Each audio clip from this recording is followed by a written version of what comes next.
for a bunch of stuff, it's okay. Yeah, you're gonna love it. You always want to be president, right? Yeah. All right, it is 10 o'clock. We're gonna call this meeting to order. Looks like we have quorum today. First up is public comments. If you could, if anybody would like to speak, if you could limit your comments to 3 minutes. That'd be great. Going once, going twice. 3 times, it's gone. All right, is there a motion to approve the agenda as written? Second. Any discussion on that? All in favor? Aye. Any opposed? Right, and is there a motion to approve the minutes as written? Second. Any discussion on the minutes? Okay, all in favor? Aye. Any opposed? All right, moving right along. Matt, you're up. Great. Yeah, so in regard to our plan sets, Nick and I reviewed all of those, and we're working towards, releasing those for, public use. So as part of that process, obviously, we're gonna make some edits, to some details that we talked about, which are, not very many, which is a good thing. And then we're setting up a meeting with Rich on the DSI team to talk about how the launch of the plans, works. And so, we'll meet with Rich and Paul and Joe and kind of go through some of those logistics and looking at like access and how those are made available through the website. And then also collecting some metrics on the back end to see like who's downloading the plans. And one discussion that's come up is like some of the legal language that we use both in the plan sets and when people request them online. So we've been having a little bit of back and forth with Scott Corbett, and he's given us some guidance on some of that legal language, and I think legal counsel Yes. with the county is gonna get involved too. Okay. So those are kind of the different areas that we're working through to prepare for that. That legal stuff, what's that for? Like, who's that there to protect? Who? What is that intended? Yeah, it's to protect the county, and the plan sets themselves that, and just an acknowledgement that they're open source and that people are going to go apply a set that we've prepared to some site that we have no idea about. And so who's taking responsibility for taking our boilerplate set, but then making sure it's good to go for a given site. Sure. And so some of that responsibility falls on whoever's, going through the permittal process. And so some of the language covers things like that.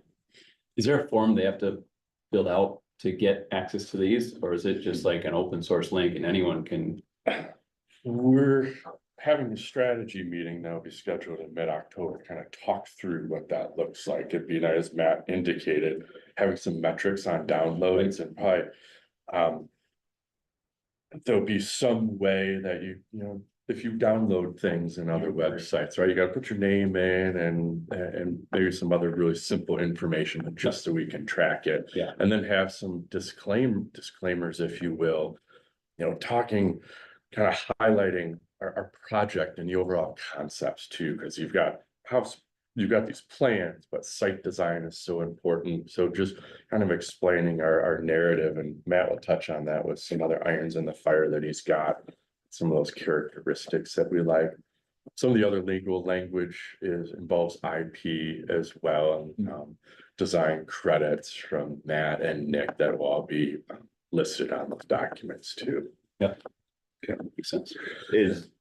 Once it's in that stage, is the housing commission gonna have any aspect of managing that, or is that just BSI? Can be a part of that. I mean, we'll be sharing with you, how these are being utilized and what additional irons go in the fire that are generated from it.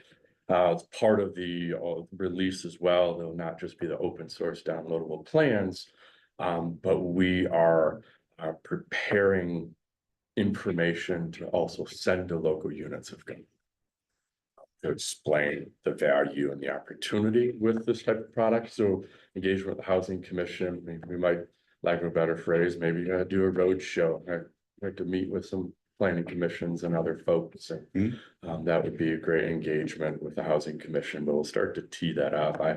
I could see that work materializing after the first of the years, we start to pull it together. Mhm. And that would be in addition to a lot of these little irons in the fire, as mentioned, that are already ongoing with development partners and people reaching out. Yeah, so aside from the plan sets we're preparing, this is just a sample of some of the site design that we're starting to step through. And so, like Paul said, there's a couple different sites where we are kind of taking now in a county template, because Nick stepped through this with Hope Ridge, but now in a county template, kind of outlining what the design principles are for site design and what the county would identify as a well-designed site. And then starting to plug in, obviously, our product types into a site in a palatable way where we've looked at a high level of zoning requirements in a local municipality, and then started to say, okay, well, we're contending with these zoning requirements and we're plugging in the small footprint concepts. But we're also following these good practices for site design. And it's an educational practice, but it's also a drumming up real units being built practice. Is that an actual site? And another one we're working on, or you guys are working on, is that theoretical plan? That is an actual site. It's a little low key right now, because we're just having the conversations. What's great about activating a project with Doors of Hope in Holland, with Hope Ridge, it's gotten attention already. So this is another nonprofit developer that is looking at another area of the county and said, hey, we love that concept. How can we kind of navigate that? So Matt's taken some time to give them something to react to. Mhm. I think it's great. So we're getting some momentum. And we have had a few other developers approach us asking for properties. They're like, okay, we're interested in this as well. Where can we do this stuff in the county? So it kind of leads into some other points on our agenda, kind of opportunity parcels and corridor analyses. So we're feeling the momentum start to increase in this smaller footprint space. Well, it's exciting. Is there a process that you're talking about, locating different parcels, right? And different townships and trying to match their local zoning?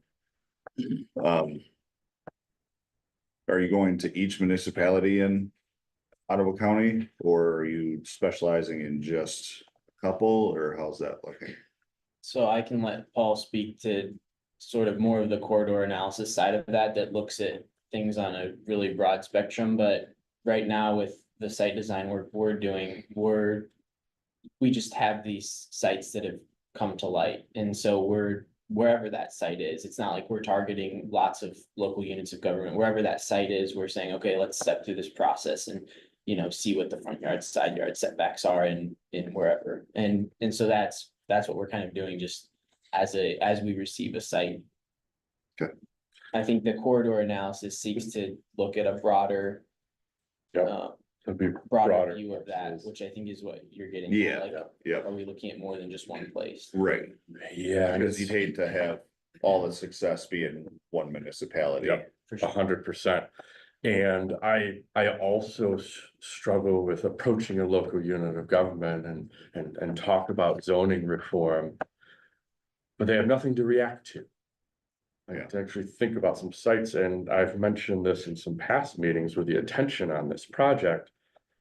There's several landowners, a good handful of them in Robinson Township, for example, that are interested in doing something. I've reached out to the township. They're involved in some master plan reviews right now. They're not quite ready to have those conversations, but because we've got a collection of residents in that particular community, for me, that moves them up to the top of the list. Say, okay, what can we maybe engage with and activate in Robinson to start?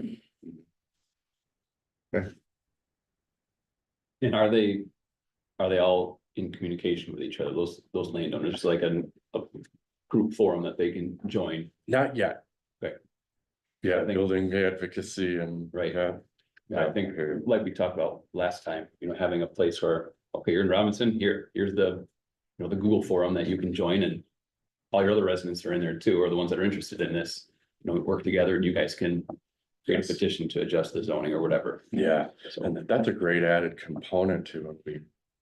Make these plans available for downloading, and collect the level of interest from people to do this, and. We could start doing that matchmaking, if you will, and activating roundtables and the like. Yeah. Yeah, I love that idea. Awesome. Anything else, man? No, that's all for me. Good. Thank you Yeah. for your continued work on that. Okay, new business, community action agency update and opportunities. Jennifer, you wanna? Yay, yeah, come on up, Come on up. have a seat, Jennifer. Everyone, Morning. thank you for allowing us to be here. Mhm. Don't have a presentation, so I'm just gonna kind of talk at you, but please ask questions. Very recently, we learned about a United Way grant, a community impact grant, and pretty broad requirements. And just to back up a little bit, Community Action Agency, we're part of a national partnership, and our job is to really identify what are the needs in the community and how can we fill them that aren't already being filled by another agency.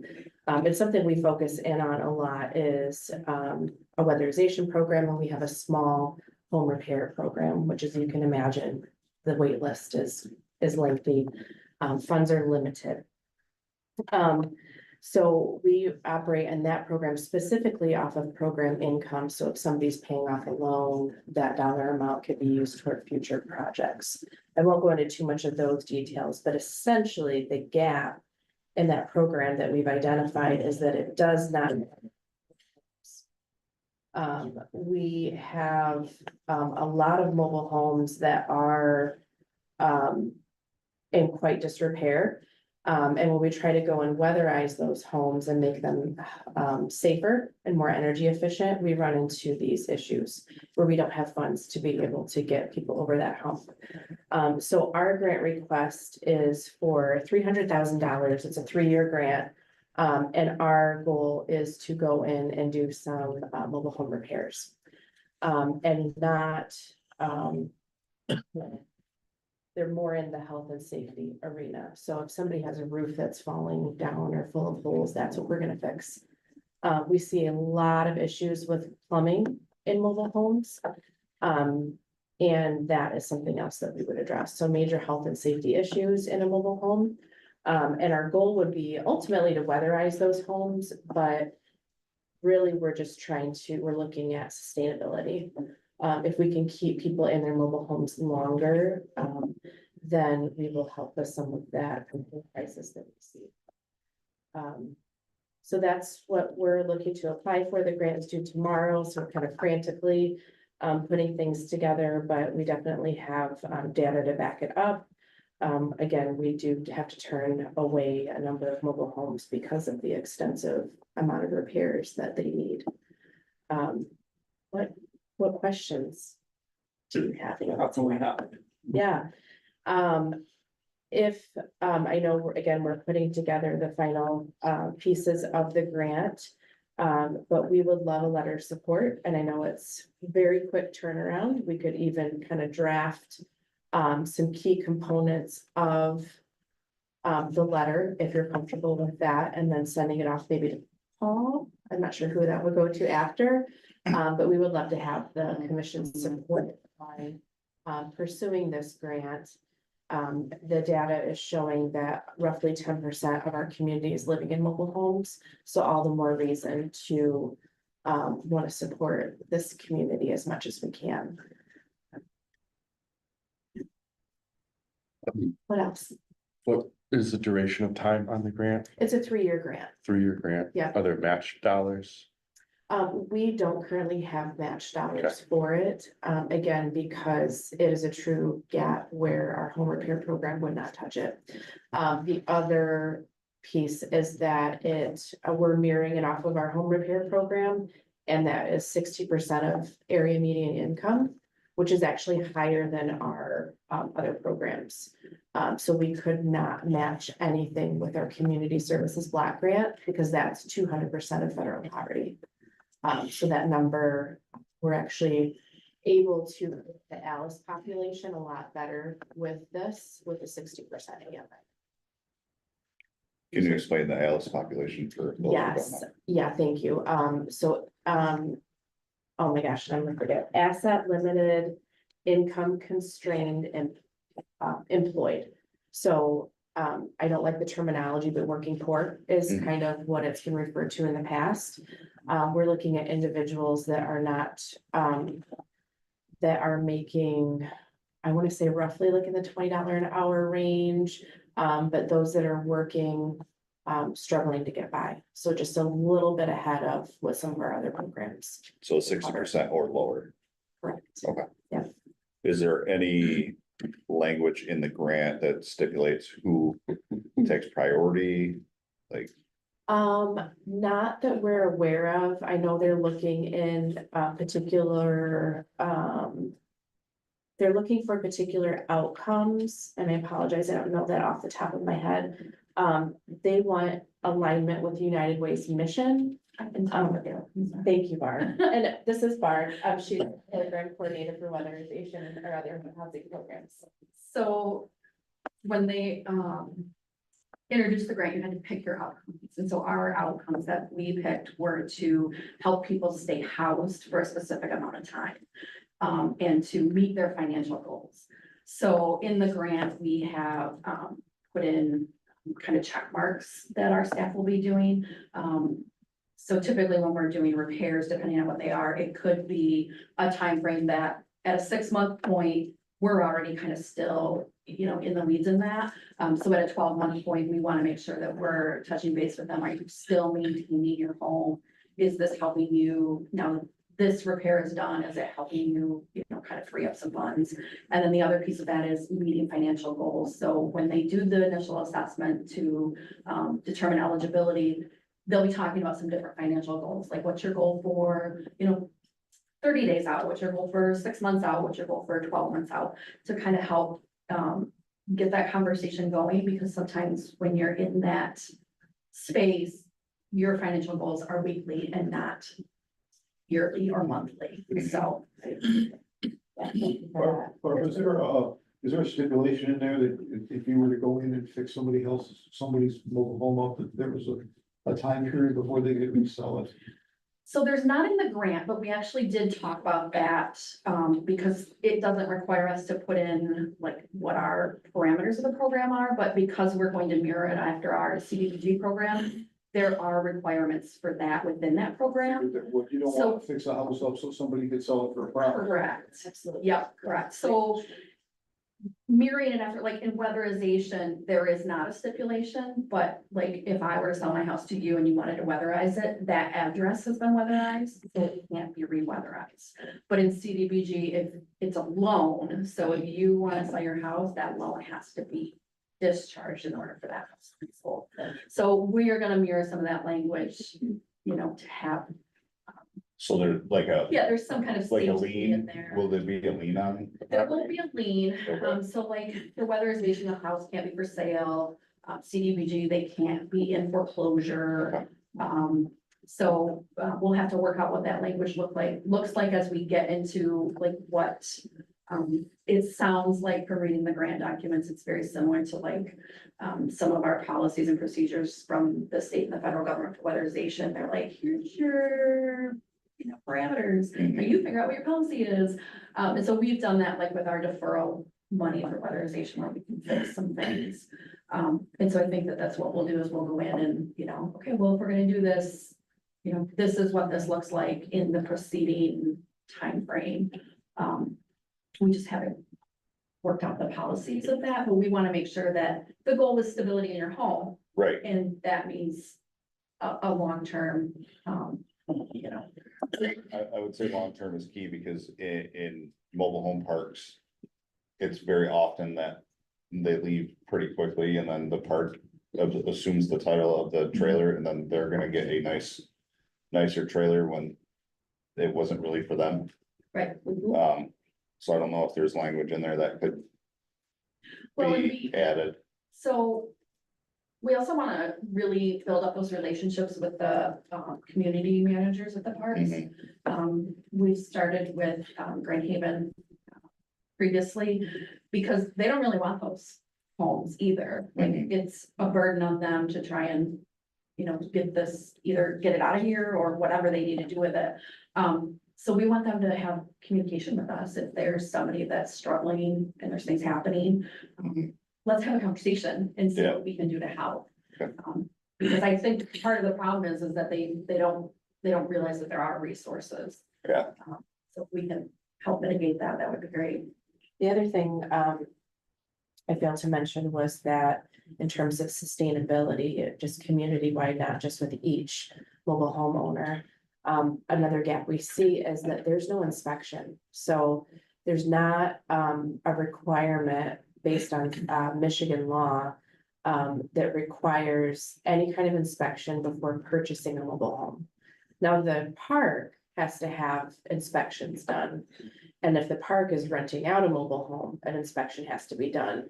But if I buy a mobile home from John Smith, I'm buying, there's no requirement. So I could be buying something that has, you could buy, yes, exactly. And we've had, Single family homes are the same too. we've had families that are, if they have a choice between, living in this itty bitty apartment and having their own mobile home, they're gonna pick the mobile home. But if they're new to home ownership, they don't realize that inspections are essential and then they're also not required. So they're walking into this home and it's leaking and the floor is, falling, there's holes in the floor and everything else. And these are some of the homes that we have experienced. And that's something that we want to try to mitigate. So long-term planning for this goal, like in year 3, we would like to be able to, again, have these relationships with mobile home parks and see what we could do as far as advocacy, to try to make these, inspections a requirement. I don't know exactly what that will look like, but I think if we can create a case that people are buying these homes that really should be, in most extreme cases, condemned, but at least need, thousands of dollars of repairs, then I think we'll have a pretty strong case. Jen, I got a question. Yes. This grant opportunity for $300,000 for 3 years, in other words, 900,000. 100,000 a year. Okay. Yeah, and there wasn't, essentially, the only requirement of the grants in general is to request at least 10 grand. So we said, 300,000, 100 a year, because the cap we're putting on each mobile home is 15,000. And if you are successful in getting the grant, how do you envision carrying out the duties? Would you hire staff or would you work We with would contractors? not, the great thing about this program is it's an add-on to what we already do. I'm just gonna work Barb like crazy, but she doesn't know that, no, I'm kidding. But really what's happening is we are putting all these individuals or we're having to, decline anybody that's coming in with a mobile home that wants home repair. So essentially what we would be doing is exactly what we're doing with the CDBG program, minus a lot of the paperwork. Some of the requirements are there, but we don't have to worry about loan paperwork. And some of those other pieces, and we have a very strong contractor network already. So that we wouldn't have to do either. Then you're talking like 6 or 7 things per year. So, Exactly. Yeah. Yep, so it's not really a huge. I mean, yeah, we like to do more, increase. but with 100,000. you can spread that Absolutely. out. We Absolutely. averaged at 100,000, if they're all utilizing the 15 grand, it would be about 6 houses, but in looking at the deferral work. So deferral work and weatherization is that kind of work, the health and safety type work. We averaged like probably about 7,000 to 8,000 per home on a mobile home last year. So between electrical work, plumbing work and roofs. And then we had a couple structural things in there. That was our average. So we expect to see more than the 6. But a roof, I mean, when I started doing this 3 years ago, roofs were on mobile home already being 8,000 to 9,000, and now they're upwards of 10 to 15. So For a new roof, Seems high. For a mobile home, that seems very high. I don't know, flat roofing, but Right. they're not, most of them aren't flat roofs, though, they're actual like shingle. Yeah, that would make it even cheaper. yeah. Yeah. How much vetting are you doing of the contractors that you're working with? My question too.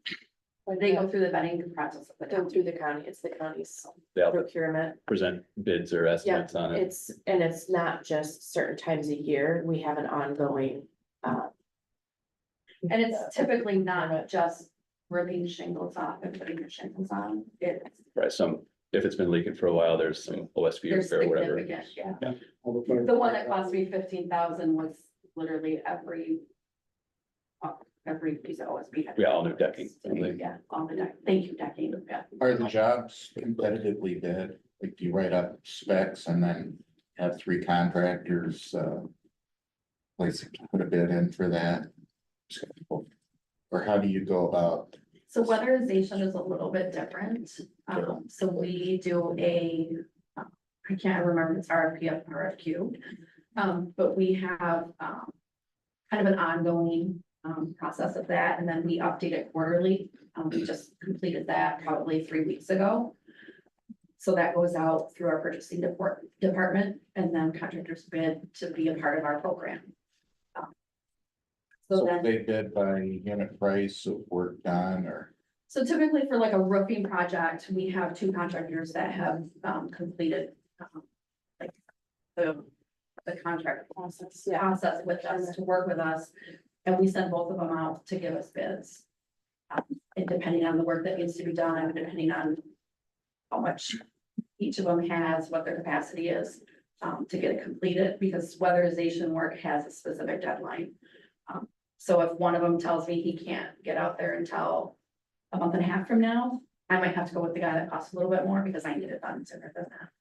So we're always looking for contractors, and the bids go out through our purchasing department.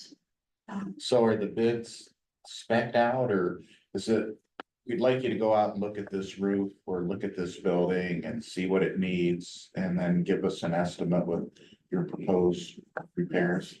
but it's only, and correct me if I'm wrong, Barb, it's only gonna be the contractors that we have like on retainer, so to speak. So the ones that have already gone through the county's procurement process to be part of the program. So we don't have contractors banging it on our doors wanting to work with us because of the red tape, to be honest. So we have a very small pool of contractors that are going to do a roof on a mobile home. Well, you said two, right?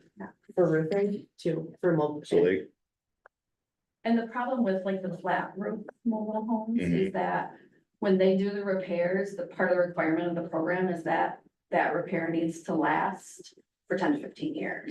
So a lot of times what they're doing is they are creating a structure to protect it for the 10 to 15 years, which is why the cost is higher than just sealing the roof. Cause I've had it where they're like, well, I can seal it and we can get another 3 to 5 years. I'm like, I can't. It doesn't meet the requirements of the program. so I guess my struggle with only having two is they can pretty much name their price. And say, here's, cause from what we've been told, that price does seem high. I just got our house estimated for two layers of tear off. Like a 40-year shingle, and it was 15.5, and that's a 35 square. Like building, so that, it just seems pretty high. We would love to have more contractors. So how do we do that? Yeah. That, Because if there's only two and they probably know each other.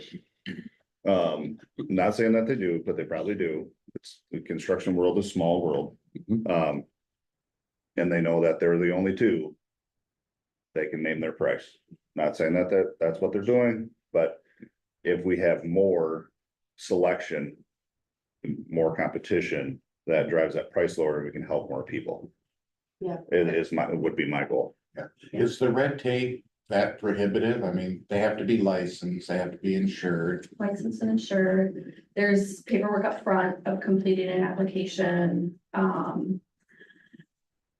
all of their employees have to be vetted through the process in order to work through within weatherization. And then, for some contractors, depending on the size of the contractor, because in the contract, there's a 30-day, you submit your invoice, you have 30 days to pay it. And so that can be, because they're worried about that process with the county, because they've worked with other municipalities and that's been an issue. I have a contractor, he worked with another CAA agency and it was an issue. He went 9 weeks without getting paid, and so you start talking about working in, you know, those types of organizations and people are a little, and we've had contractors, they filled out paperwork. I've sent them, you know, this is the last thing I need, and I haven't heard a word from them. I had a contractor fill out everything. We did the vetting on all of his employees. I'm like, I just need, so like an HVAC contractor gives me a price list because we have to create a work order from my auditors. I asked him 6 times for a price list and I never got one. So So, how do we put the word out for more contractors? I mean, it's more of a volume thing, right? The more we contact, the more opportunity we're gonna have for more contractors. I bet there's a bunch that don't even know that this is an opportunity. probably. Yeah, we've done, I mean, I know so because it's through the county, we've done, the procurement or fiscal has gone out and done different events to try to onboard more contractors. And this has been a little bit, but we've done like a small, contractor recruitment, like fair or open house. And we called, we had a list of contractors, we called every one of them. We did, yeah, we cold called, Mhm. but I think what you're saying is if there's like a. Maybe a personal relationship, or if there's something where, you can kind of talk through it and get more buy-in, because I think Right. some of it is. Working with local government and the red tape of the program is deterring people. Mhm. Cause we need to get them through that phase before we can even talk about bidding out the jobs. Yeah. And that's the struggle. Are there other organizations within the county that are also seeking similar contractor services? I, probably not for something this specific, like, I mean, it would be like a large county project, right? Versus, a roof on a mobile home, right, is a little bit more like specialized, I guess you could say, If but they're like residential projects. yes, you're not gonna, like. Would I it be don't know what the possible county- to aggregate all the different not-for-profits in the county that have work and get together with them and say, you know, we're looking to broaden the competitive nature of our bids. You know, from a contractor perspective, $100,000 worth of work a year is like absolutely insignificant. I mean, you can't build your company around that, but if, for example, if all of the organizations in Ottawa County, including, you know, religious programs, any not-for-profit, if that number added up to, say, 10 million or more, and there were 10 contractors, 20 contractors that would be bidding on it. Conceivably, one contractor, a very successful and competitive, you know, they could build a business model that would fit that need. And you'd have a lot more competition seeking Right. those jobs. Yeah, I guess, yeah, absolutely. Do we have any way of knowing who all those different organizations are? Are they operating in their own little? I mean, the one that comes to mind is, Habitat, right? And we have chatted with them before. I don't know if we talked about specifically sharing like a contractor pool or not, but. It's certainly worth the conversation if it hasn't happened already. But unless I'm wrong, what you're looking for today is support from the housing commission to get this grant. Right, that's what you're here to talk about now, Correct. not fixing the procurement. Yep. system. Yeah, Yeah, no, right. no, And it, you know, and that's But these are support, I valid think questions. that's. I mean, that all needs to be done, Oh, and yeah. maybe we need to go down that rabbit hole too, but you need a Well, letter by into you. tomorrow, because you got a grant to go. And to utilize the $100,000 a year the most effective way possible, and for the housing commission to offer that support, and these questions do need to be answered, Yep. in my opinion. What, you had mentioned it matches the mission of of United Way. The grant has to match that. Can you explain Yeah, that to us? What that looks absolutely. like? So one of their, find the exact verbiage. I should say, then maybe the wording I used was poor, but, the goals and the needs that they want to be addressed. Are improving, part of the grant, I apologize, we've been updating it like in almost real time, so. Okay, so examples of alignment with United Way's mission, improve housing stability. By completing essential repairs that allow families to remain safely in their homes without incurring unaffordable debt.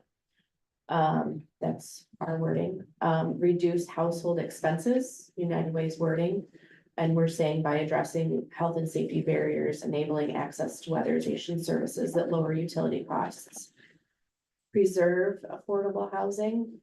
By extending the lifespan of mobile homes, which are critical yet often overlooked, part of the housing stock in West Michigan. And lastly, support long-term self-sufficiency by helping families avoid displacement and break cycles of financial hardship tied to unsafe housing. Can I offer a suggestion? Absolutely. When you say families, that is a protected class. So anything other than that will be. So like in the real estate world, if I were to say this house is great for family in my marketing, I would get. Potentially prosecuted in that, because that's Sure. now I'm isolating only that for families. Yep. So I would broaden that maybe a little bit. Individuals and families, Homeowners, homeowners. I Yeah. like it. Cause then it's broadening that scope, Yep, I like that. unless that grant is specific only towards families, right? Thank you for that. Yeah. You're applying to United Way for this, and who funds United Way? Is that just all private donations, or is that? County, state, federal? Or all kinds of. It's all of. All kinds of people form United Way. Was originally started by businesses to keep everybody from coming to their door. And knocking on theirs, so United Way was formed and businesses would give their giving money to United Way, United Way would vet it. That way they didn't come around to everybody's business and say, I need this, I need that. Yeah. So United Way was supposed to be that filter originally, so they have a wide base of. Donations and fundraising opportunities. And may I'll add, I'm glad that you're here. I'm glad that you're engaging with the Housing Commission to share about this work. Yeah. I think. It'd be nice, can you send a link to the grant program so we could look at it? I know, when I talked with your staff previously, it was a quick turnaround time. I was like, yep, I don't know if we can do a letter. We'll see. Yeah. If we can do that by tomorrow to really kind of understand the details of the Absolutely. grant. But in any event, the discussion is valuable, and I think with this group and their experience and brain power, I think there's some opportunities to kind of think about that pool of contractor space. And how to maximize those funds in the right way and to build that out. That's probably something we could strategize on. Moving forward as we think about that, on how that's presented and explained. So I don't want to speak for all of you. No. I think that's great, Paul. And I want to reiterate, I don't believe the two contractors are doing that. I'm just saying, when you have more contractors involved. Yeah. The chances of having a lesser price and being able to help more people it's just a natural occurrence. Yeah. So. And and just another piece too is we need people that are gonna be responsive. Right, So that's another challenge that Barb has. that's I know very difficult to do. Many contractors, like, Right. we're X far out, well, I don't have grant dollars for, Right, yep, whatever, 6 years from now, whatever it is, but. Yep. So that is another piece too, being responsive. Jared, we're Yeah. working on, like, just looking for our contract, seeing what needs to be changed and what we need to add. So our new, like, our free period will start in November. Okay. Do you want me to send you anything? Is there anything that you, In regards to. like, what our contract is, what our RFP process is, what that? If you wanna send that to the housing commission, to Paul, and then we can, I think that would be great. Because this touches housing, right? In Ottawa County, I feel like having you guys here is very valuable, like Paul was saying. And we do all have different experiences within that. In that realm, so if we can be of any assistance, we'd be happy to I do so. appreciate that. And just for clarity's sake, Paul, you want the, what we've completed on the grant application, or you want the United Way information? United Way information, what's the details, the fine print, if you will, of the Absolutely. grant? Be good. Again, I don't know, no guarantees we can turn anything around for tomorrow. But I'm looking long-term, understanding how we can support your work. Absolutely. Yeah. Yeah, I know it was a tall order, but I think it was still a really valuable conversation. Is 300K the max you can ask for? I don't even know that a max amount was given. Is this a thing where they just deny you, or can they negotiate a lower I amount? think they honestly could go lower, like negotiate a lower amount, because they did talk about a window that, if you're not funded for the full amount, what's the Right. lowest you can? I just, considering our housing needs in Ottawa County, and Right. the weatherization, that does need to happen Yeah. from not just mobile home, but from, but yeah, that. I don't know if There's they also asked a for huge more. amount of competition for this United Way grant as well. I'm part of Ottawa Food, which is also pursuing 3 grants. Yes. Yes, they Uh, were. Out of the same money that Out these of the guys. same pot? Yeah, everybody, United Way went till we got some money, Yeah, but now everybody's trying to shut the pencils, which is why a letter from this group would be a strategic advantage in obtaining that. Gotcha. What Jen doesn't know yet is that at the 11th hour last night, Megan and I increased the amount to 320. Right. And then the amount that we thought that we could, like, the bare minimum amount we could do was 300. thank you. Gotcha. Cause Megan had a conversation with the ED at United Way, and she Yeah. was like, don't go less than like 200. Well, because that was, Or yeah, 200, or right. 20,000 of what you originally asked for. Nope, that makes I was sense. like, no, let's do this thing. And, you're asking for a letter, right? And so it's the housing commission to do our due diligence is how we can support that. So that's why we ask all these questions. Sure. I think and if I can add, as a competitive grant, you're not sure where you'll land on it, but overall, that big picture as a housing commission. I think there's an opportunity for us all to better understand manufactured home community and those needs and build that into the conversation and the ecosystem about housing.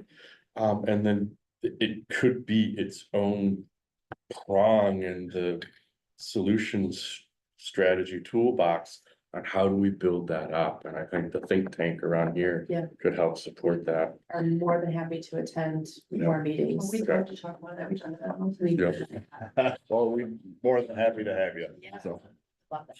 great. But I don't know, leave the letter off the table, right? Right. I mean, No, we'll look at it. Yeah. so how would we approve that if we don't do that today? Can we approve via, My thought was have a motion to preliminary approval pending review. I mean, if anybody sees the letter and has an Yep. objection, but tentatively approve your letter. Have you send it to us, and if anybody has real Yeah. big problems, I can't imagine we will, because it's about getting the money first and then putting in, right? some of the safeguards that Jerry's Yeah. talking. If you're able to draft something Absolutely. for us. Yep. Do you want to clean up that motion for Pam? Sure, motion No, to- no offense, but that was a lot. Scribble, motion to Megan. tentatively approve, letter of support for the United Way grant from CAA. Pending review. I'll second that. Any discussion? When does it have to be, what's the time tomorrow? 10 PM tomorrow night. Okay, so maybe tomorrow morning or midday or something. Yeah. But I can't make it. Yeah. We'll have a I'm out of tomorrow. Yeah. And then we can start Yeah. looking at some of the details. Yeah. Yes. All in favor? Aye. Any opposed? Thank you Yes. very much. We Thanks, appreciate it. Jeremy. Thanks for coming. Yeah. All All right, corridor analysis. Let's see Ryan here. Uh, You're filling in for Ryan? yeah, Ryan is online. I'm gonna tee Okay. it up. Perfect. For Ryan. Sorry, are we switching to B2? No, we're gonna do one. I'm Oh, gonna tee it sorry, up yep. under creating housing opportunities. I'll do a presentation. Ryan knows I'm gonna tee this up for him. So I think for some of you here, this will be a recap of some previous slides that I've shared with you before. Others, it will be new. And at the last meeting and noted in the minutes, we want to talk about this kind of countywide visioning for planning. And we've had these discussions for a while, and I want to keep the momentum going on it. And as I've continued to work with folks and talk to people around the county, some of the work that Ryan is doing in that corridor analysis space is pretty specialized and unique. And I think it is an opportunity, especially when we think about our small footprint homes. And I mentioned before, developers and others approaching us. I've had some meetings with CMH and housing for persons with disabilities. And there's development partners that are interested in coming to the county. First question they ask is, where can we do this? Where's property? So that's where this corridor analysis is coming from. So with that being said, I'm just going to go through a few slides here before Ryan jumps in. So challenging environment, right? We know we're agricultural powerhouse. I'm going to breeze through this really quick, right?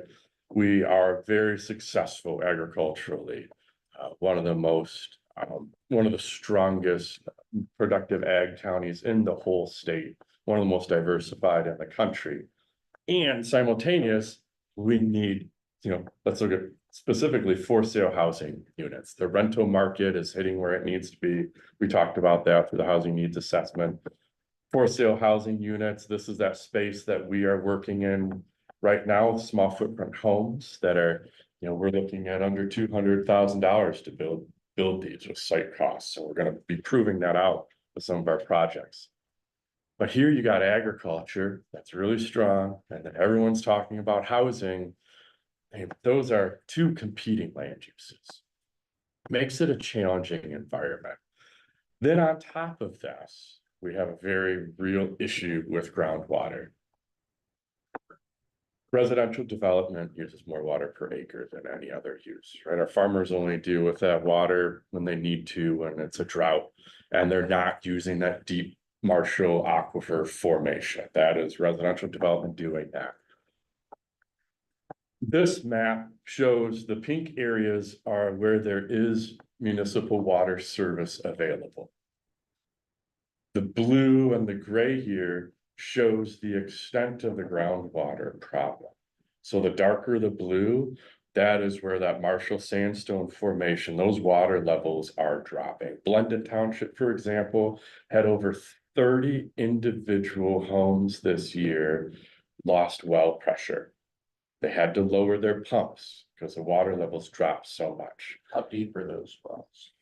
Those are 150 about. plus, Yeah, the Marshall starts at about 100 feet down. The well drillers, who we work with very closely and they're on our groundwater board, have said majority of those wells that they've had to drop in Blendon Township can't go any lower. Quality of the water, saline and the brine upwelling, it is a big challenge.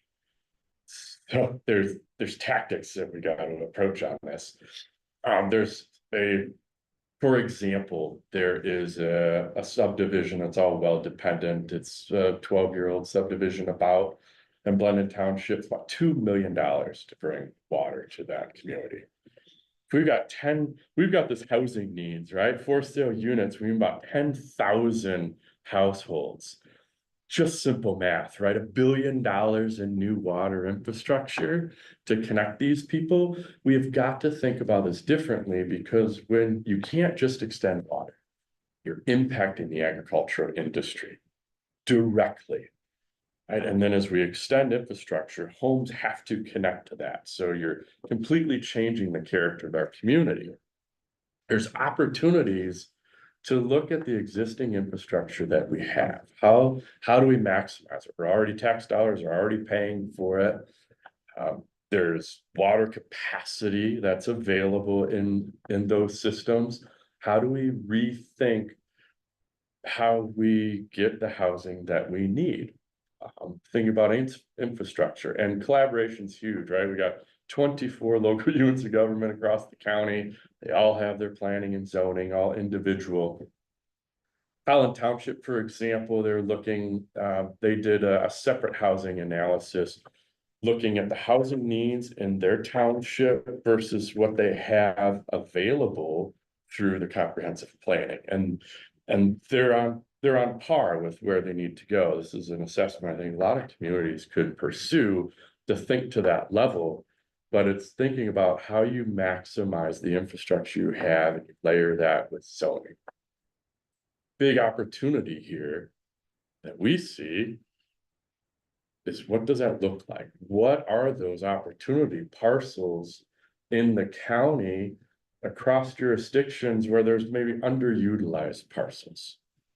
What can we do to reinvigorate? So we're balancing groundwater, balancing the ag industry, being efficient and cost effective with existing infrastructure. How do we do this type of analysis? The last time many of you saw this presentation was when I was having conversations with the McIntyre Area Coordinating Council. And, you know, they're having conversations with Jason Latham, where like he was specifically interested in a few corridors to kind of get the ball rolling in this process. But as we're looking at this more now, with countywide housing needs assessment, large scale groundwater issues, and our other challenges, is there an opportunity to just look countywide? So these conversations with Ryan Kilpatrick, he's doing some of this work on a larger scale. I'd like to look at this across the county. I think it's a great opportunity for us. And in my conversations with Lakeshore Advantage and Housing Next, who will be coming to our next meeting to talk about how they're going to be activating a little bit more in the workforce housing space, you know, getting together as a round table and having those conversations with partners. This type of analysis on a countywide basis, that's just data that can help inform some actions and directions and get people moving along. So what I see for us as a county, our opportunity is to take that leadership role, if you will. Let's look at corridors across the county. Let's identify opportunity parcels. Let's have conversations with local government leaders and housing advocates on what those areas are. Connect with development partners like Matt and I and Nick are doing with Small Footprint Homes. And we're helping to shepherd projects through, provide that support to help move things along. Yeah, we might have to overcome zoning challenges, but we've got to start somewhere. And it goes back to kind of that philosophical approach of, don't just approach local government and say you need to, you know, change your zoning.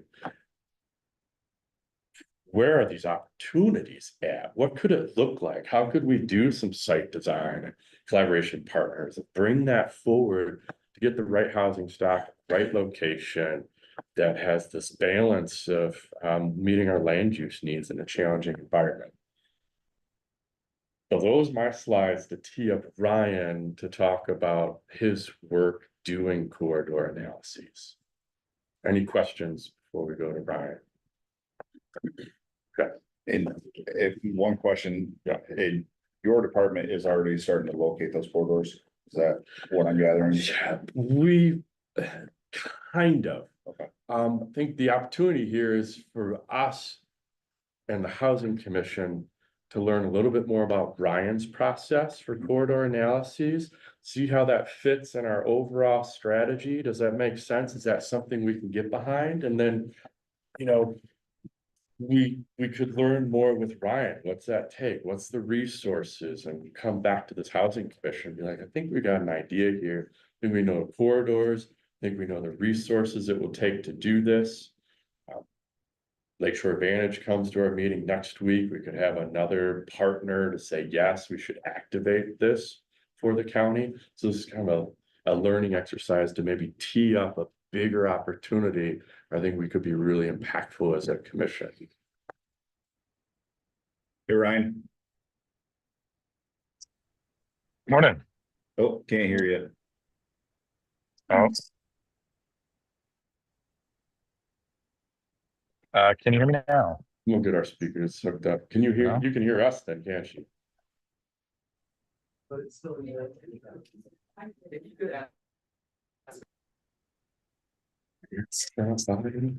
How's that?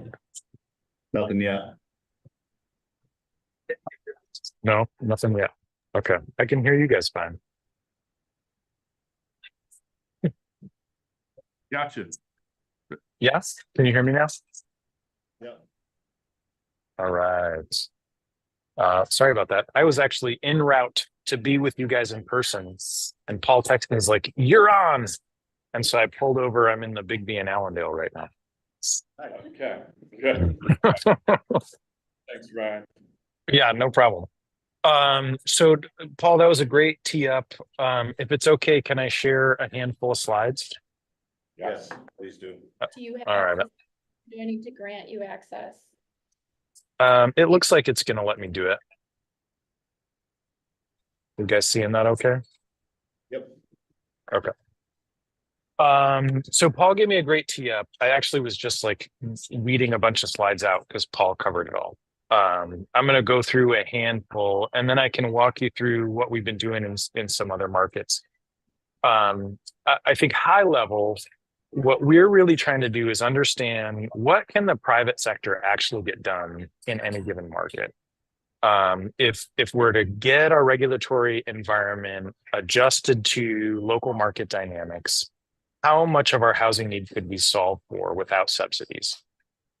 And that's acknowledging that there's going to be a segment of the population that needs subsidies for sure, right? We can't build our way out of everybody's problem. But we think roughly 80–85% of the market can have market-based solutions if we're right sizing and we're being strategic about using existing infrastructure and those kinds of things. So a year and a half ago or so, we worked with Paul and University of Michigan and the Michigan Association of Planning to gather all of the zoning data for Kent, Ottawa, and Muskegon counties, and really to understand where do we have property that's zoned for residential, and when it's zoned for residential, what are you allowed to build there? And so we then took some of that data and overlaid it with your local assessor's data about vacant property. And so we know Ottawa County's got a ton of land, right? The problem that we're facing isn't a shortage of land. But as you can see, even though there's 92,000 acres of vacant land, one, it's not all in the places that people actually want to live. And two, we actually require a lot of land per dwelling unit in most of these places. So what we're seeing is on average, roughly 7.5 acres of land are required per residential house.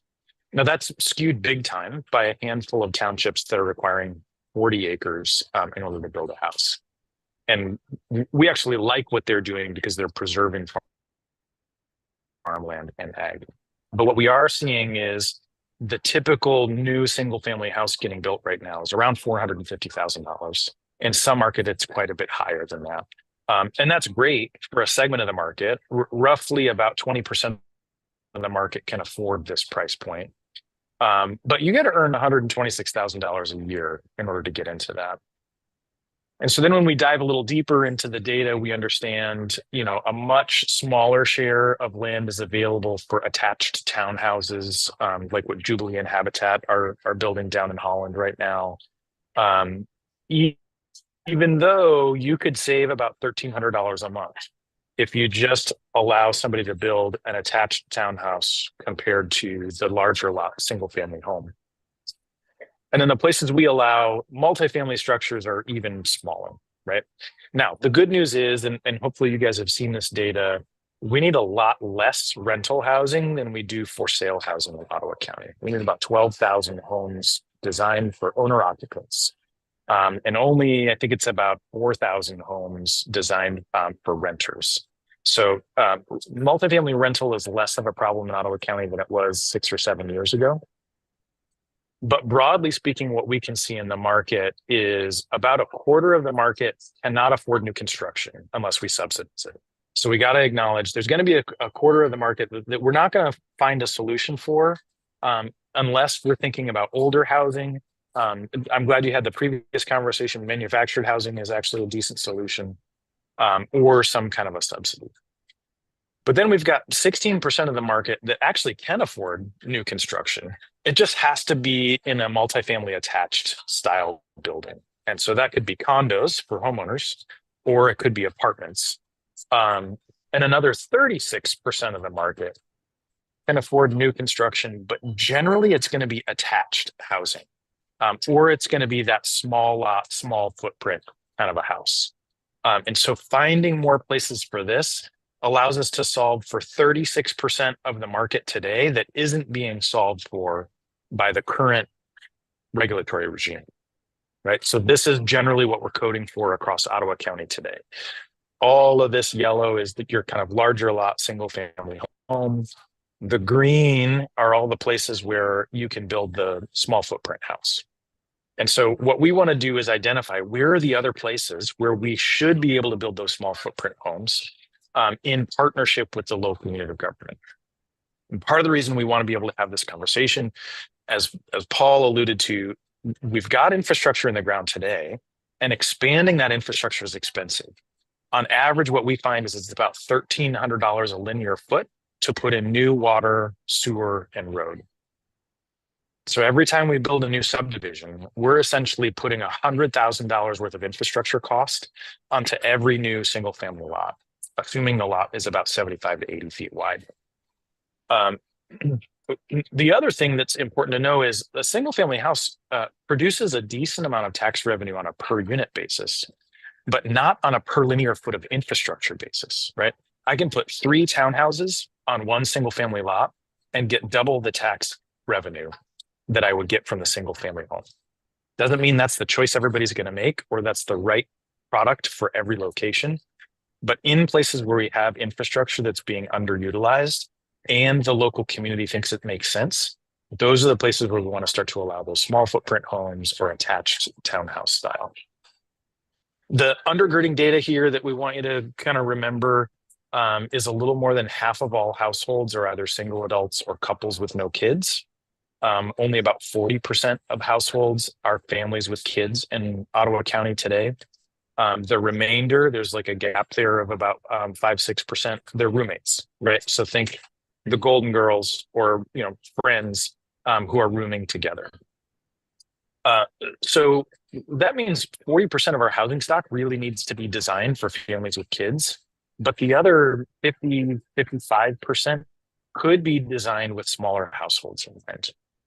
And meanwhile, about a third of the population is over the age of 55, and over the next 10 years is going to want to age into something that likely is either zero step or could become ADA accessible in the next 15 or 20 years.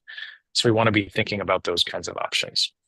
If you've been watching the headlines in Crain's or MLive, one after another, we're seeing new investments from Holland Home, from Rest Haven. This one is Beacon Hill at Eastgate in the city of Grand Rapids. They're investing hundreds of millions of dollars in new senior living communities. And these active living communities tend to be located on existing infrastructure, close to established amenities, and they tend to be multifamily buildings. These are high-end buildings, right? We're not solving for affordability here, but what we are doing is creating an option for our existing senior homeowners to say, okay, finally, I can sell this house in the suburbs in a great school district and let a family move in because there's an option for me. So we want to be thinking about where are the locations across Ottawa County where this kind of housing could make sense, so we can start to free up some of that single family housing stock that would be great for some of the young families that want to move in. So broadly, what we're trying to do is make more space for choices in the marketplace. We're trying to leverage the private sector as much as we can. And in the process, we want to use reduced infrastructure costs, get higher taxable value, get better connectivity to local services and employment amenities. We want to be less land intensive where we can be, so we can preserve some of our rural areas and create those greater choices in the market. So the process is really threefold. It's first figuring out where we've got opportunities and then fixing the regulatory environment in partnership with the local unit of government. Then it's thinking about to what degree do we need to incentivize a new pattern of development in this place in order to get the private sector to make a move, right? Because very often private sector is governed by what they can get financed. And if the bank doesn't quite understand it, we sometimes have to incentivize the first one in a location so that everybody says, oh yeah, okay, that worked. We're willing to lend 80% loan to value on this going forward. And in rare instances, what we've got to do is find some impact capital. So that might be an employer who's willing to invest at below market rates. It might be philanthropy, something else. Now, all of this is to say, I've been harping on the issue of local zoning for a long time. I know you guys have been working on this too. We don't think that zoning is a silver bullet, but it does set the foundation for everything else, right? If we can get local regulations right, then we have to come up with less subsidy over time, and we can create more choices in the marketplace. So here's a couple of quick examples. These are the types of places we want to be looking for in terms of corridors. We've got a lot of these kinds of spaces across Ottawa County. I'm thinking about Butternut in Holland Township, coming north out of Holland, south of Grand Haven. Just drove through some spaces like this here in Allendale, where you've got this sort of like underutilized space where there's a bunch of infrastructure here. You've got this green space that is sort of like green space in name only. Nobody's taking their kids to go play ball here, right? We're planting a handful of pine trees and calling it good. These are places where you can really start to infill and get a sense of place. You can get a neighborhood center in some of these places. Now, it's going to take a little bit of time for that to get established. The first one or two developments feel wonky and out of place. But if we're committed and the community understands the long-term vision, you can really start to build a cohesive neighborhood pattern. And so part of what's important about this is a little less than half of the market today is still very interested in rural living and suburban living, kind of larger lot spread out. A little more than half the market is willing to sacrifice square footage and private green space in order to be in a walkable neighborhood that's close to community amenities. That usually means good schools for kids. It means local shops and cafes and restaurants and those kinds of things. And it means parks and trails. Ottawa County tends to have all three of those things in spades, right? You got more natural amenities, more trails, more parks than anybody else. Some of the best school districts in the state. Creating some tight-knit walkable neighborhoods in those locations allows us to be much less land intensive while still providing for the necessary housing that we need for the community. And so we're starting to see examples of these types of communities crop up. Ada is the one that, it's easy to point to when you have a family that's willing to really go all in their investment. A town just kind of pops up out of nowhere. We're not expecting to see that level of investment overnight in Ottawa County in most places, but you'd be surprised when you start to target particular places and you allow a pattern of development that the market can actually fulfill. You'd be surprised how fast this stuff can happen. So Village of Ada actually has layers of density. In some places, they're doing duplexes and townhomes that are 10 to 15 units an acre. And other places, they're doing multi-story and multifamily, and they're 30 to 40 units an acre. They're being very efficient with infrastructure. They're maximizing their land value. They're preserving all of the outlying land that is rural and open space in the surrounding township. But they're also creating this really vibrant, walkable neighborhood that people are going to as a tourist destination as much as they are as a place to live. And so now we've got this dichotomy, right? This is kind of the product that we're really good at building. It makes a lot of sense in a lot of places. A lot of people do want this product type. But there are some other product types that lots of families would love to have if they were available. And it's a matter of picking the location. Where should we allow these kinds of product types? They're still owner occupied, right? They're much more affordable. These are $150,000 less than a typical large lot single family home. And they consume a whole lot less infrastructure on a per unit basis. And the small lot homes, I know you guys have been working on for a long time. These are really great infill opportunities, and they're spectacular at creating these multi-generational neighborhoods where you've got grandparents, in one house and then their adult kids with grandkids in that house. You get these built-in babysitters in the neighborhood. You have this shared play space. I know more and more people that have no interest in maintaining their own yard, but they want direct and immediate access to some kind of a green space, right? They don't want to sacrifice green space entirely. They just don't want to be responsible for getting the mower out twice a week. And so in some places, right, outside of Grand Haven or Holland, you've got these big box stores, some of which are starting to fall apart and die. We've got big parking lots out front.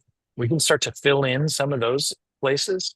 But there's also a lot smaller places. And so now I'm going to give you a little bit of a tour of the kind of work that we're doing in other communities.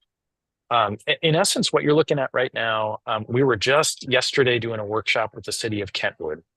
Kentwood, most people would say, oh, we're built out, right? It's if you drive around Kentwood, you'd say, yeah, kind of everything's occupied. There's no place to build it. Well, what we did is we mapped these key corridors in partnership with the local community. And we said, where are all the places where you could have kind of a town center? And I'll show you what that means in a second. And if you had a town center there, how do we create a cohesive pattern of land use that allows for incremental infill, whether we're doing small footprint homes or townhouses or multi-story stacked condominiums? How do we start to illustrate where those patterns could be? And so this is one example. And here's what those neighborhood types look like, right? In some places, this is very similar to Village of Ada, right? We can build a new little town center where we have the right infrastructure, where the local community says it's appropriate.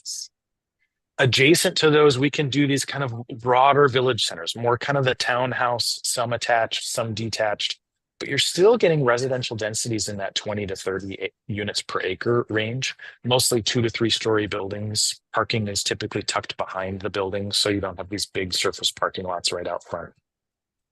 Missing middle housing typologies. We're starting to build more of these in Kent County. We're seeing some up in Grand Traverse County. This is a product type that hasn't been built a lot over the last 30 years, but people are getting better at it. And then, of course, the small lot single family. This goes really well kind of in those neighborhoods just outside of where you would designate a town center. And so as we work with communities, what we really want them to do is first prioritize what's interesting to you. Where are the locations where you feel like, yeah, we're probably not using the land to the best of our abilities here. Always we map the infrastructure first, and we map the wetlands. In your case, we would use all the GIS mapping that you've already got for groundwater so that we're avoiding those places. We want to map steep slopes, any kind of potential development barriers so that we're excluding those properties. And then we start to map where is all of our vacant and underutilized land. And I'll show you what that looks like. And I can pull up a live version of this map if you guys want to zoom in on other communities that we're working in. But we're working with Grand Traverse County right now. And what we did is we mapped where all of their infrastructure is, all of their conservation land. You can see the airport here. No development is going to happen here. But they have these corridors where everything in green is vacant and everything in yellow has been marked as underutilized. So they've got all of these opportunities, and you can see there's more than 7,000 acres with access to infrastructure. They're not encumbered by development barriers. They're close to community amenities. We've looked at a couple of these little hamlets because we talked to the village of Kingsley and the village of Fife Lake, and they said, yeah, we could accept maybe a small village center or a hamlet. They don't have sewer and water there, but it's okay because their groundwater is not the issue that you have in Ottawa County. But we don't need 7,000 acres for the kinds of development we're talking about. Less than 1,000 acres is going to be enough to make a huge dent. The issue is then picking, okay, where are the 1 or 2 places where we think the community could really support some additional growth? And so then what we want to do is pick 1 or 2 of those places. And this is actually an example from Mason County. There's an old landscaping business in the middle of a residential neighborhood next to a village center. And we said, look at this, we got 4 single family lots. Instead of doing 4 single family houses, we can do these handful of cottage clusters. Ultimately, we end up with 23 residential units of varying sizes. They're all single family, they're all owner occupied, but it starts to show you a different pattern and how it fits into the neighborhood. So City of Kentwood, you can see how we've identified number of parcels, total number of acres.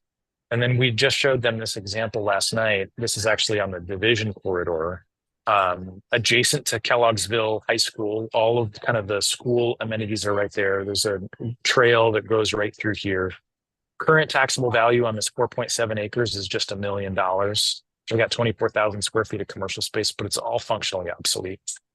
And then we show them, you know, what kind of infill could you do here? And obviously this is City of Kentwood. They're probably going to accept something a little more dense than a lot of Ottawa County is going to be interested in. But look at this difference. Same land acreage, but we go from $1.1 million of taxable value to $15 to $25 million worth of taxable value. We go from one house, this little house is kind of the last vestige of an old neighborhood that used to be there. We can get 100, 200 homes on 4.7 acres, depending on the aptitude of the local community. And if they really want more commercial square footage, if they think they can fill it, there's plenty of room on the ground floor of these kinds of buildings. So this might not be exactly the right kind of building or style of architecture for Ottawa County, but you get a sense of our ability to map what's possible and start to think about what are the locations and what are the benefits to the community of doing some of these things. This is the village of Parchman down in Kalamazoo County. We mapped this corridor. We actually mapped all of Kalamazoo County and found lots of opportunities across Kalamazoo County. But Parchman is a really interesting one. This site is actually right on the river. We can see there's a post office and a Save-A-Lot, and then just a whole lot of surface parking up there. And we're illustrating what happens when we put a little village center in here. We can really increase our taxable value. We can create a whole lot more housing choices, both townhouses and condominiums. And we can create a stronger sense of place and better connectivity to the riverfront.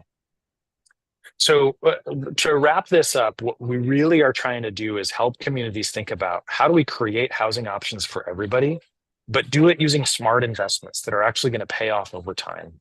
We don't want to sacrifice our meaningful green spaces. In fact, we want to enhance them.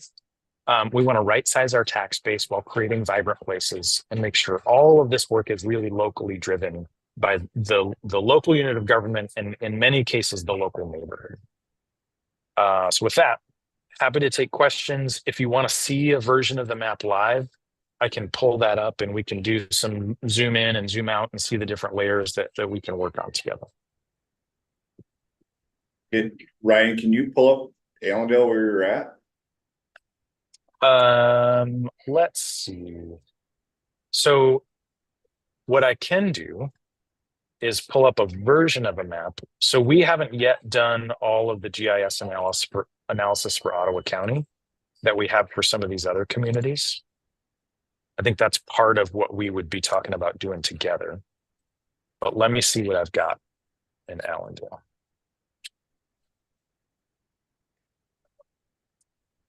And Ryan, you can do all these studies, but approach the owners of those properties. But what if they go, no, I don't want to sell. Yeah, that's okay. So, I mean, that's going to happen a lot. And I think this is the beauty of what you guys are doing, is ultimately we're going to identify probably 30 times more properties than we need, right? There is a ton of land and there's a lot of infrastructure in Ottawa County. A lot of it's being underutilized today. And so what we really like to do is work together with the local community and say, let's map all of it. And then let's pick our priority areas. Like if we got to choose, where would be the 5 places where we'd try to target investment? Let's make sure the local unit is on board. And then let's go talk to the property owners. Of our top 5, we might be lucky to get 1. Right. And we're like, okay, great. Let's pursue 1. And what were the next 5 on our list? Because now we're going to go down the list and we're going to look at 6, 7, 8, 9, and 10 and see, can we get 1 more set of landowners in 6 through 10 who are willing to work with us? And then what we want to be able to do is say, all right, how many pieces of property do we need to try to consolidate? Who are the partners who are going to be at the table to help either acquire or consolidate land? Typically, it's a private sector partner. Sometimes you've got corporate or philanthropy at the table helping with acquisition. And then it's all right, let's do a little master plan for this neighborhood and start to think about what are the appropriate housing types? What kind of land use patterns do we want to be utilizing? What are we solving for in this particular community? And if we bring the community along with us, and they're in the driver's seat helping to write any changes to the zoning code, while we're talking about, hey, we understand that you want to do X, Y, and Z, and we're just going to be really clear about how that impacts the viability of the project. Right? Very often people get super opinionated about zoning without really understanding how their preferences undermine the market. And so we just want to have those big open conversations and work with people through the process. With your corridor work that you've done in other areas, Ryan, what's the level of engagement with the development community coming forward and maybe saying, hey, we like what you're doing. We see something cool, we want to engage deeper? Yeah. So we tend to get a lot of developers that get very excited about this. And so oftentimes as we're having these conversations, they really want to be part of the conversation. Many developers have been trying to get this kind of product approved or built for a long time. In many cases, developers don't have the capital to go acquire an entire future neighborhood, but they will do one piece, right? They might be really good at townhouses or really good at small single family homes, and they want to do that piece, but they need another partner who's going to come in and do some of the other pieces to create a cohesive neighborhood. And this model allows us to kind of set up the infrastructure for those different development partners to come alongside one another. And my hope is, I think I saw Don and Steve in the room. My hope is that we're also setting up opportunities for Habitat and Jubilee and some of our nonprofit partners to always have little pieces of these neighborhoods to say, hey, yeah, we're going to try to let the market take care of 80 or 90% of this, but we're going to try to get 10% of these houses set aside and dedicated as affordable for the long term. And we've got great nonprofit providers who can do that with us.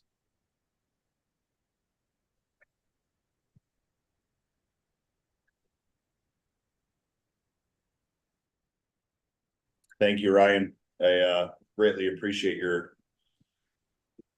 help with this, your work. We look forward to working with you on the corridor process.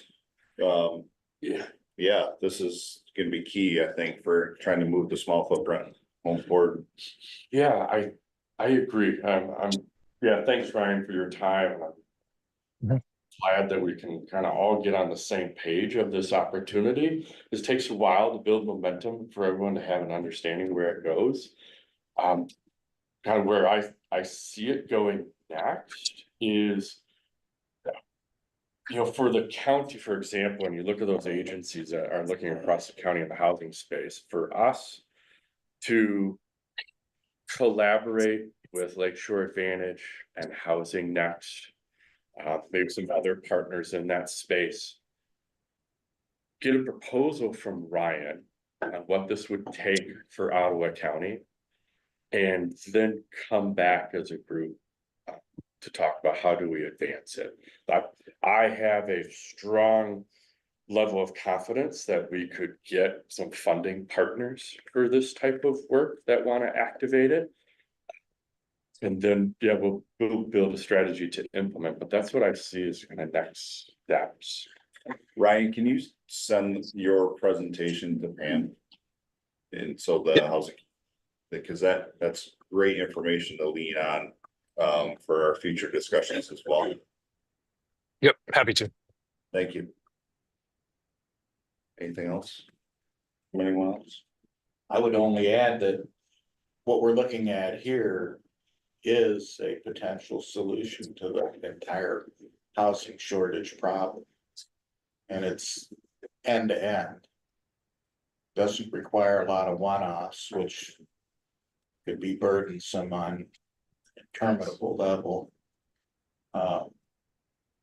Get some community buy-in. Wouldn't take a lot of townships who, after thinking about it, would say this could really change everything to a better tax base, stronger perpetuity, better for the schools. And I really like what you proposing here, Ryan. Very good. Yeah, so we Thank have all these compensations, right? But I think at this, with this type of level of looking at the county. To give something for local officials to react to and give something for developers to go, we like that. That's the only way we can really effectively make the large scale changes. Because this is a critical first step, in my opinion. Yeah, yeah. Great. Thank you, Ryan. Appreciate your work. We'll Yeah, talk in- thanks for the time. Look forward to talking future. Yep. Okay, I'll connect. thanks, Paul. Yep. See ya. All right, it's exciting stuff. Next up is public comments. If anybody has a public comment, they get limited to 3 minutes, that'd be great. Yeah, go ahead. Hi, Steve Gross from Jubilee Ministries, just by way of update, county gave us some working capital earlier this year. We have 6 townhomes completely dried in. Should be completed by right after the first of the year. On that same site, Lakeshore Habitat for Humanity is building 5 townhomes. For us, because we're layering some funding that we got from MISHDA, 2 of the townhomes will be sold for people making 60% or less of the AMI and will be sold for $160,000. These are 1,200 square foot, 2 bedrooms, so a lot of home for the money. The other 4 we sold for to people making between 80 and 120% of their immediate income, and those will be sold for 199,000. So really trying to fill that niche of essential worker type housing that is a real shortage all over the place. Because of the funding that we got from Ottawa County, these will come online a full year earlier than we were planning. It allowed us to have the working capital to jump into the project, so that capital will be turned over and over into other projects, especially when we can layer it with MISHDA funding. So just wanted to give you a Thank you. Are those gonna hit the actual market or are they gonna have buyers already pretty much lined They're up? all, we put up a sign when we start digging foundations and they're all spoken for. I figured they would be at that price point. Yeah, for Yeah. sure. We didn't even put a price on them, Yeah. like, with just calls and figuring out people that are in our income level. Yeah. Yeah, we had, and for Habitat's 5 units, they had 75 people show up to an orientation Yeah, about that, so Yep. the need's out there for sure. 100%. And then we announced earlier this week, we're kicking off a big project that will go from transitional housing managed by Gateway Mission and Housing all the way to market rate housing in one development.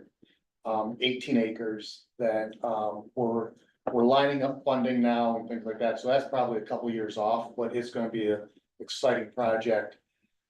Depending on the wetlands we find on the land, we don't think there's a lot, but we still have to look.